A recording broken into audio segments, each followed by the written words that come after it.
श्री असदुद्दीन ओवैसी जी। मोहतरम चेयरमैन साहब, आपका बेहद शुक्रिया। मैं इस मोशन की मुखालिफत में खड़ा हुआ हूँ। सर, मैं शुरुआत में हबीब जालिब का एक शेर पढ़ना चाहता हूँ। आप उर्दू जानते हैं और लॉ मिनिस्टर भी उर्दू जानते हैं। हबीब जालिब ने कहा था कि हुक्मरान हो गए कमीने लोग, खाक में मिल गए नगीने लोग, हर मुहिब वतन जलील हुआ, रात का फासला तवील हुआ, आमिरों के गीत जो गाते रहे वही नामो दाद पाते रहे, रहजनों ने रेजनी की थी, रहजनों ने रेजनी की थी, रहबरों ने भी क्या कमी की थी। सर, मैं अभी सुन रहा था हमारे शिंदे ग्रुप के शिवसेना के पार्टी लीडर अपनी तकरीर कह रहे थे। कहा कि 6 दिसंबर में जब बाबरी मस्जिद को शहीद किया जा रहा था तो उस वक्त के वजीर आजम नरसिम्हा राव पूजा कर रहे थे। आप ही ने कहा और कहा कि वो डिस्टर्ब नहीं करना। तो ये बड़ा अजीब मौका है कि बीजेपी की ताईदी पार्टी कह रही है कि नरसिम्हा राव ने कहा कि मुझे डिस्टर्ब मत करो, मैं पूजा कर रहा हूं, और जिसने रथ यात्रा निकाला, इन दोनों को मोदी सरकार ने इस मुल्क का सबसे बड़ा सिविलियन अवार्ड दे दिया, सबसे बड़ा सिविलियन अवार्ड दे दिया। तो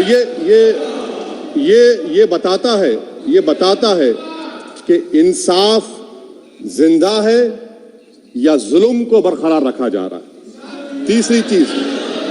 तीसरी बात यह है कि सर, इस ऐवान में सियासी पार्टियां आएंगी चले जाएंगी, आप आए मैं आया हम भी चले जाएंगे, मैं जमीन की गिजा बन जाऊंगा, ये ऐवान तो बाकी रहेगा। मगर सर, मैं ताजुब कर रहा हूं कि लोकसभा मुख्तलिफ आवाजों में कैसे बोल सकता है।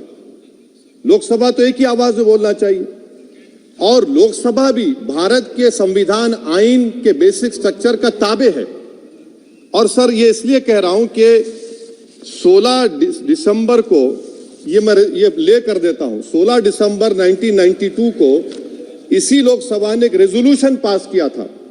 आप इजाजत दीजिए तो मैं पढ़ता हूं सर। दिस हाउस, अच्छा ये गुलाम नबी उस वक्त के मिनिस्टर थे, आज नहीं है, उनका नाम नहीं लेना चाह रहा था। This house strongly and unequivocally condemns the desecration and demolition of the Babri Masjid at Ayodhya by and at the instigation of forces represented among others by VHP, RSS and the Bajrang Dal, which has caused communal violence in the country. Such act of vandalism was carried out not only in violation of order of Supreme Court, but amounted to an attack on the secular foundations of our country. This House expresses anguish at the happenings and wishes to reiterate its resolve that it will ceaselessly endeavor to uphold the secular and democratic traditions of our country and for the maintenance of rule of law. और एक paragraph है, नहीं पढ़ूंगा।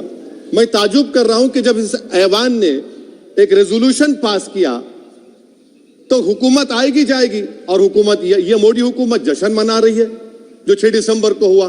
तो ये एक बात है सर। चौथी बात ये है कि सर, नहीं, 6 दिसंबर के ऊपर कोई जश्न नहीं है। राम मंदिर के निर्माण की जो प्रतिष्ठा हुई है उसको संबोधन कर रहा है, और वो सर्वोच्च न्यायालय के द्वारा तथ्यों के आधार पर दिए गए निर्णय के कारण से हुआ है।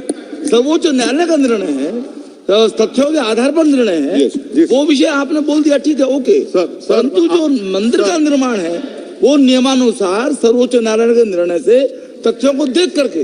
और एक सेकंड, आप इस्लाम के बहुत जानकार हैं, विद्वान हैं वैसे भी, अब कानून के, यदि किसी अन्य धर्म के स्थान पर मस्जिद बनाई जाए तो शायद उसको मान्य नहीं किया जाता। अभी ASI ने, सुप्रीम कोर्ट ने स्वीकार किया है कि वहां पर राम मंदिर था। तो इस विषय केवल ये है कि वहां पर राम मंदिर ठीक बना कि नहीं बना, वो विषय हो गया। तो कृपया इस पर यदि आप कुछ बोले तो बोलें प्लीज। सर, मैं आपको गलत साबित कर दूंगा सर।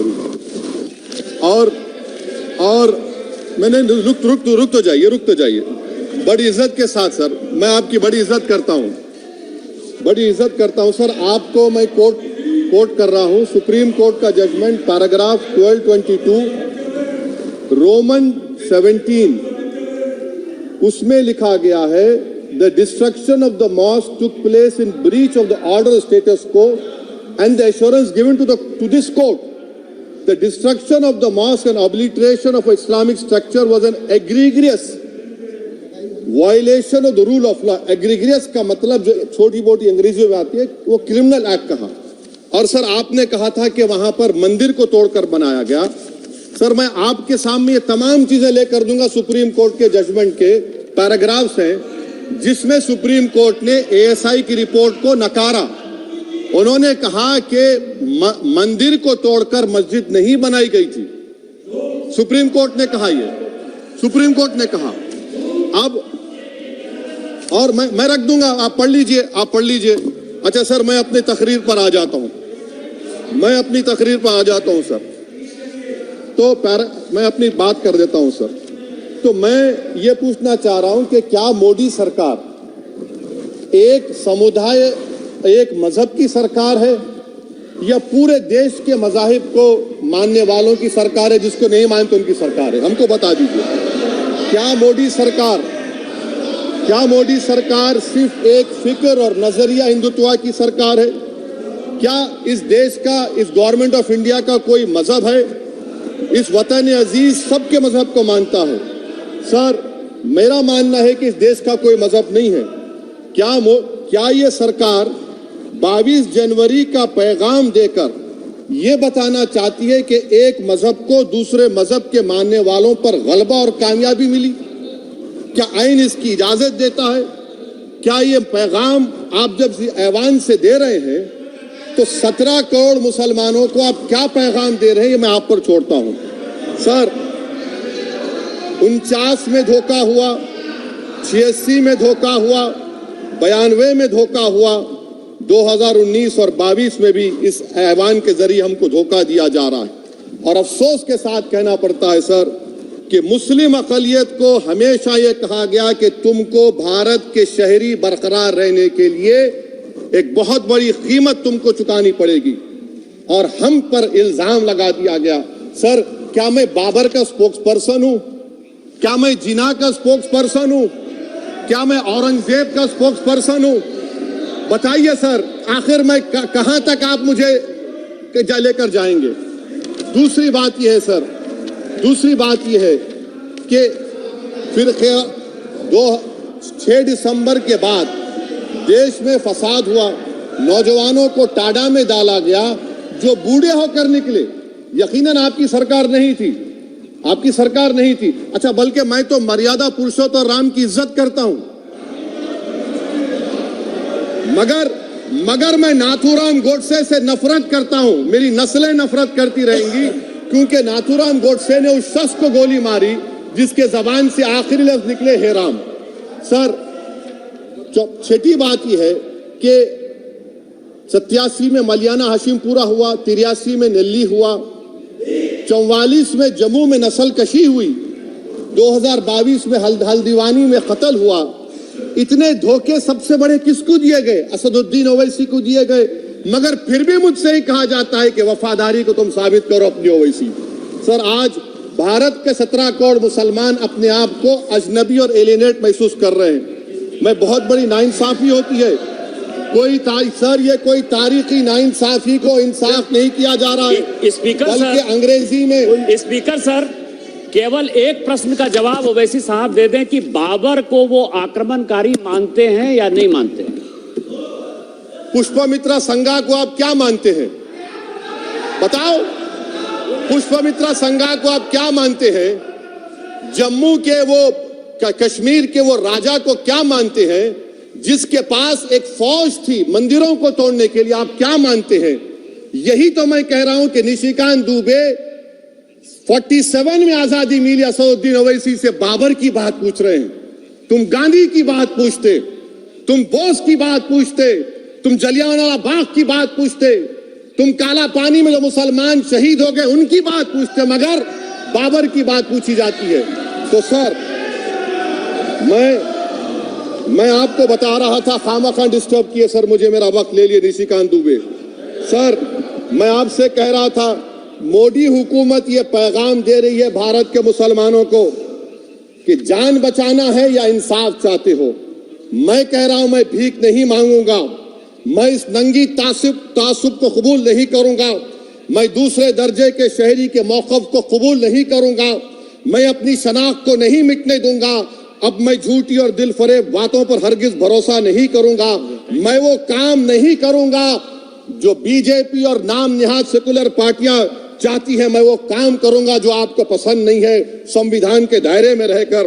सर, कंक्लूजन में मैं आपको बताना चाहता हूं कि आज इस देश को किसकी जरूरत है। इस देश को अयोध्या में, तारीख शायद नहीं पढ़ते होंगे, मौलाना अमीर अली कौन थे, पुजारी बाबा रामचरण दास कौन थे, अयोध्या के पुजारी थे। दोनों ने मिलकर अंग्रेजों के खिलाफ जंग लड़ी थी और दोनों ने, अंग्रेजों ने इनको गिरफ्तार किया और एक पेड़ पर मौलाना अमीर अली को और पुजारी रामचरण दास को फांसी दे दी गई। देश को इनकी जरूरत है। देश को शंभू प्रसाद, अचन खां, ये राजा देवी बख्श सिंह के फौज में थे, अंग्रेजों से मुकाबला किया। मुसलमान की लाश को जला दिया गया और शंभू प्रसाद को दफना दिया गया। इस देश को यह जरूरत है। देश को बाबा मोदी की जरूरत नहीं है। आज भारत को अयोध्या के मौलाना अमीर अली और रामचरण दास, अचन खान, शंभू खान की जरूरत है। सर, मैं अभी सुन रहा था ये नाम निहाद सेकुलर पार्टियों के बयानात को। क्या होता है सर, आप, खत्म कर रहा हूं, क्या होता है सर, जब काजी साहब गवाहों को लेकर दुल्हन के पास जाते कि तुमको निकाह कबूल है, तो दुल्हन शर्मा के खामोश बैठ जाती। तो इनकी खामोशी रजामंदी की अलामत है। जी जी। तो सर, मैं खत्म करने से पहले यह बताना चाह रहा हूं कि जब वजीर आजम जवाब देंगे तो क्या वो भारत के 140 करोड़ जनता के लिए जवाब देंगे या फिर सिर्फ हिंदुत्व की फिक्र रखने वालों का जवाब, मैं खत्म कर जवाब देंगे। मैं ये देश, दुनिया, मुसलमान देख रहा है। सर, मैं आपको यह भी बताना चाह रहा हूं, आखिर में कंक्लूड कर रहा हूं सर, 1 मिनट चाहिए, 1 मिनट चाहिए सर। सर, मेरा मानना यह है कि आज मैं बहैसियत एक भारत के गयूर मुसलमान के, let me stand as a tall Indian Muslim and say that the light of Indian democracy today is at its dimmest today, sir. Sir, in conclusion, मेरी फिक्र में, मेरा ईमान मुझे कहता है कि जिस जगह पर मस्जिद थी, है और रहेगी, बाबरी मस्जिद है और रहेगी। बाबरी मस्जिद जिंदाबाद, जिंदाबाद, भारत जिंदाबाद, जय हिंद। सबको जोड़ने की बात की जाए वो बेहतर है। जी, श्री बीबी पाटिल जी।